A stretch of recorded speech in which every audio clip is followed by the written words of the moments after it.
بسم اللہ الرحمن الرحیم۔ انٹرنیشنل ٹیررسٹ نیتن یاہو کا 9/11 کے واقعے کے بعد اقوام متحدہ میں پاس ہونے والی قرارداد کو مد نظر رکھتے ہوئے وہاں پر حملے کو درست قرار دینا انتہائی بیہودہ حرکت ہے، اور پھر بالخصوص پاکستان کی مثال دینا۔ امریکہ نے اسامہ بن لادن پر جو پاکستان کے اندر حملہ کیا تھا وہ حملہ درست تھا، تو یہ حملہ بھی درست ہے۔ یہ انتہائی غلط قدم ہے جس کے حوالے سے عالمی برادری کو آواز اٹھانی چاہیے۔ قطر کے اندر نیتن یاہو کا حملہ اس وقت ہوتا ہے جب کہ حماس کی ٹیم اسرائیل کے اور امریکہ کے کہنے پر قطر کے اندر اپنے مرکزی دفتر کے اندر موجود تھی، اور وہ غور و فکر کر رہے تھے جنگ بندی پر، جبکہ نیتن یاہو موقع پاتے ہی ان کے اوپر حملہ کرتا ہے۔ لیکن یہ اللہ کا شکر ہے کہ حماس کی مرکزی قیادت اور مین لیڈرشپ جو ہے وہ اس حملے کے اندر محفوظ رہی۔ خلیل الحیہ کے بیٹے اور دیگر 4 افراد جو ہیں انہوں نے جام شہادت نوش کیا، البتہ باقی تمام افراد محفوظ رہے۔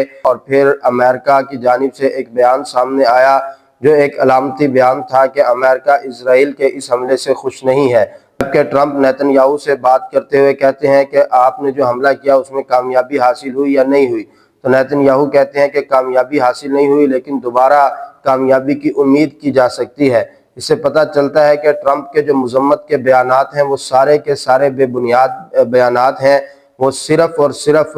مسلم امہ کو ایک جھوٹی تھپکی اور تسلی دینے کے مترادف ہیں کہ کسی بھی صورت مسلم ممالک کے حکمرانوں کو ٹرمپ کے اوپر اعتماد کرنا چاہیے، نہ ہی نیتن یاہو پر اعتماد کرنا چاہیے۔ مسلم ممالک کے سربراہان نے خاموشی اختیار کی، جس کا نتیجہ آج بھگتنا پڑ رہا ہے کہ اسرائیل اس قدر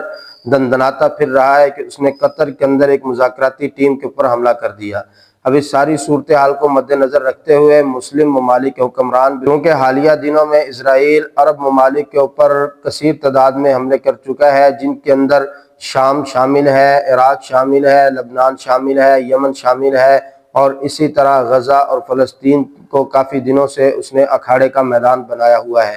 ایران کے اوپر بھی حملہ ہوا، فلسطین کے اوپر حملہ ہوا، دیگر ممالک پہ حملہ ہوا، پچھلے دنوں شام کے دارالحکومت دمشق کے اوپر حملہ ہوا۔ خصوص عرب ممالک کے حکمرانوں نے قطر کا دورہ کیا، جن میں عرب، کویت اور اردن کے حکمران شامل تھے، اور ان کے ساتھ ساتھ وزیر اعظم پاکستان جناب میاں محمد شہباز شریف صاحب نے بھی قطر کا دورہ کیا اور قطر کے ساتھ بھرپور یکجہتی کا اظہار کیا، اور شہزادہ محمد بن سلمان سعودی عرب کے جو ولی عہد ہیں ان کی آمد بھی دوحہ کے اندر متوقع ہے، اور ایک ایمرجنسی کانفرنس کی کال قطر کی جانب سے مسلم ممالک کو دی جا رہی ہے کہ ایک ایمرجنسی ہنگامی کانفرنس بلائی جائے اور ایک مستقل لائحہ عمل طے کیا جائے۔ کریں گے محترم جناب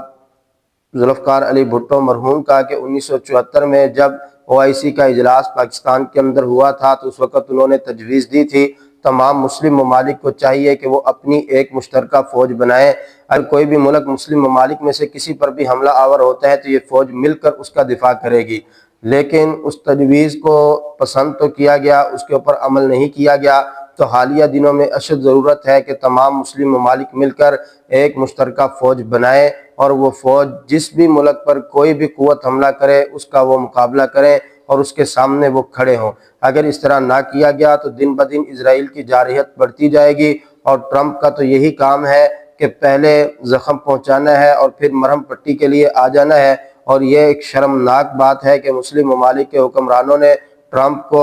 عالمی امن ایوارڈ کے لیے نامزد کیا، جو کہ انتہائی شرمناک بات ہے اور جو آج کے اس حملے سے ثابت ہو رہی ہے۔ تو تمام مسلم ممالک کو گٹھ جوڑ کرنا چاہیے، اکٹھے ہونا چاہیے، ورنہ اسرائیل گریٹر اسرائیل کے منصوبے کو تیزی کے ساتھ آگے بڑھاتے ہوئے جائے گا، جس کے اندر عرب شامل ہے، مصر کا حصہ شامل ہے، اور اگر حضرت سلیمان علیہ السلام کے دور کی فلسطینی ریاست کو دیکھا جائے تو بلوچستان کا بھی ایک علاقہ اس کے اندر شامل ہے، اور اسی طرح عراق اور یمن کے علاقے شامل ہیں، شام سارے کا سارا اس کے اندر شامل ہے۔ تو اسرائیل کی کوشش ہے کہ ان تمام ممالک کے اوپر میرا کنٹرول ہو، اور امریکہ اس کے ساتھ کھڑا ہے۔ تو ہمیں یہ بات سمجھنی چاہیے، یا ایھا الذین آمنوا لا تتخذوا اليہود والنصارى اولیاء، ایمان والو یہ یہودی اور عیسائی یہ تمہارے کبھی بھی دوست نہیں ہو سکتے، بلکہ آپس میں ایک دوسرے کے دوست ہیں۔ تو ان کو نوازنے سے بہتر ہے کہ مسلم ممالک، عرب حکمران وہ اپنا پیسہ انویسٹ کریں ایک مضبوط فوج کے اوپر، ایک عالمی فوج کے اوپر، ایک مسلمانوں کی فوج کے اوپر،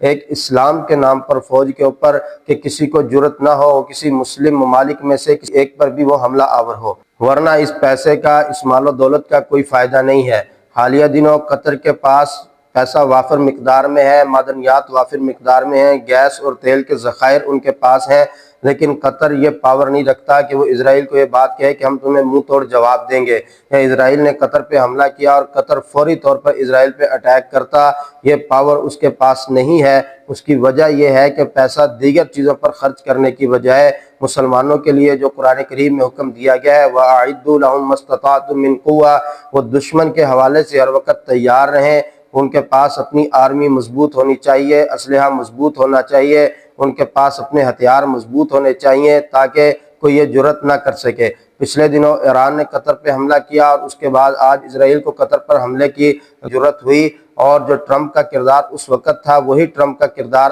آج ہے، صرف اور صرف ایک دکھلاوا اور بناوٹی باتیں ہیں۔ اس لیے کسی قسم کی بھی جواب اور معذرت کو قبول کرنے سے بہتر ہے کہ ان کے خلاف جوابی کارروائی کی جائے، اور عالمی دہشت گرد نیتن یاہو کا پاکستان کا نام مینشن کرنا اور پاکستان پر حملے کا خواب دیکھنا یہ اسرائیل کی بربادی کا سبب بنے گا، کیونکہ پاکستان اپنے پاس ایک بہادر فوج رکھتا ہے، اور پاکستان ایک ایسی فوج رکھتا ہے جو دنیا کی کسی بھی طاقت اور قوت کو ایمانی جذبے سے شکست دے سکتے ہیں۔ یہ دوسرے ممالک تھے جن کے ساتھ وہ چھیڑ خانی کرتا رہا، حملے کرتا رہا، لیکن اگر پاکستان کے ساتھ کوئی بھی ایسا معاملہ اس نے کیا تو پھر بھارت سے زیادہ سنگین نتائج یہ اسرائیلی حکومت کو بھگتنا پڑیں گے۔ اور اگر اسلامی ممالک مل کر ایک فوج، مشترکہ فوج بنا لیتے ہیں تو پھر کبھی کہ وہ کسی بھی اسلامی ملک کے اوپر حملے کی جرت کر سکیں۔ اسرائیل کا یہ اقدام پھر وہی پیغام دے رہا ہے اور اس طرف جھنجھوڑ رہا ہے کہ مسلمانوں سنبھل جاؤ، سنبھل جانے کا وقت آیا، بہت سوئے ہو تم، اب ہوش میں آنے کا وقت آیا۔